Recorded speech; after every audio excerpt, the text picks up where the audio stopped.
I'm like, you know what, bro? Let's go to the gym. I'm about to pour it out. We finna throw this glass. Forget it. New leaf. Boom. Just like that. You know, like, it is what it is. This is what I signed up for. So I'm prepared for it.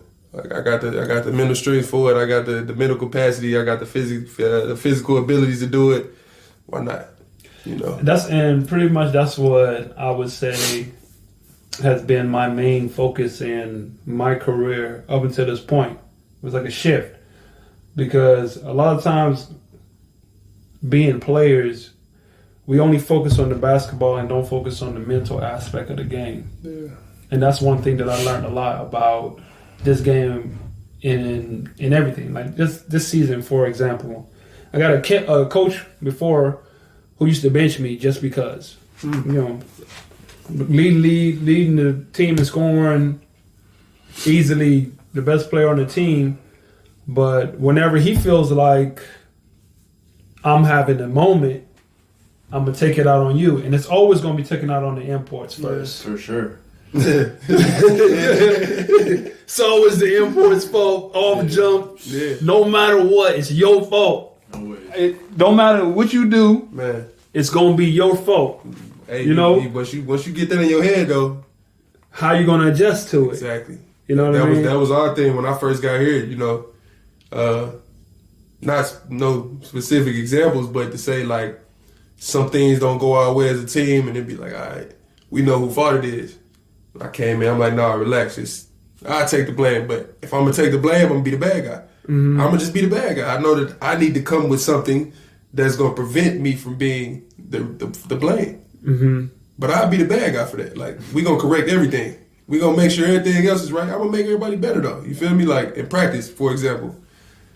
In the game, if you say, oh, it's my fault, okay, I'm going to emphasize it in practice. This is what we going to make sure I do this 100% correct every time. If I don't do it right, everybody going to feel it. You feel me? Like, we going to get it right. And that's how we win out here. I mean, that's what I figured out in this situation, at least. It's like, you can't blame me.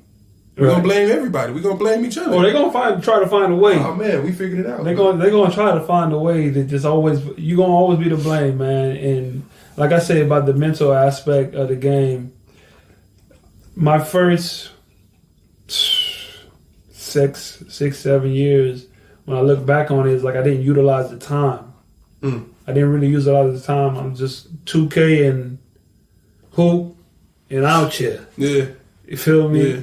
Don't know nothing about when you get back to the crib, making sure your finances is in order, making sure your taxes is in order. All these things I didn't even understand.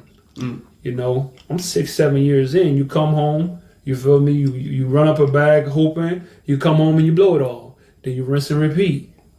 You know what I mean?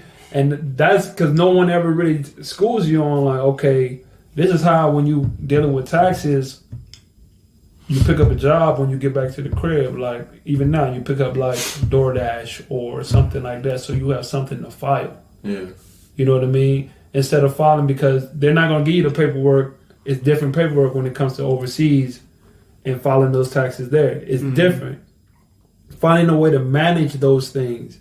You know, not blowing your bread when you get back home. Utilizing your time. It's nothing but free time right now.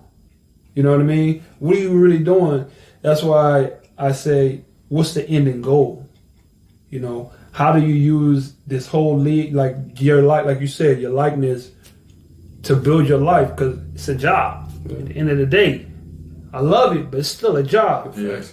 You know, I started off dolo by myself. You know, now I got a kid. Yeah. You know what I mean? I had a kid. I was married. Shoot, I was married overseas. You know what I mean? Ain't nobody never gave me the game, bro. Don't get married overseas. Respect. You know what I'm saying? Yeah. Be careful when you run across here, because what everybody want? I want something different. I want a foreign chick, woo, something different. You know what I mean? Oh, you had your kid from overseas? Yeah, my kid, she was born in Colombia. I met her. Her mom's Colombian. Respect. You know what I mean? Yeah, so all right. it's a different life. Yeah. I've been deported. Not even in the country. Just because of the laws. See what I'm saying? It's a lot that goes into it. it. They don't tell you about that. They don't tell you about that. Yeah, you gotta give me hip on that. I was gonna ask you a question about that later, but yeah, man, that's deep. I put it on. I put it on my story a lot. Like I be full transparency, but a lot of the situations, because the one thing that most people don't do, especially like in my generation, looking at a lot of the older heads, they never gave me game. And I'm like, if you would have, like, somebody gave me any type of game on just to what to avoid, I would have been a lot further along. You know what I mean? And making some type of right decision, like with agents, like with relationships. Because, you know what I'm saying? Especially when you're younger. I'm 33 right now.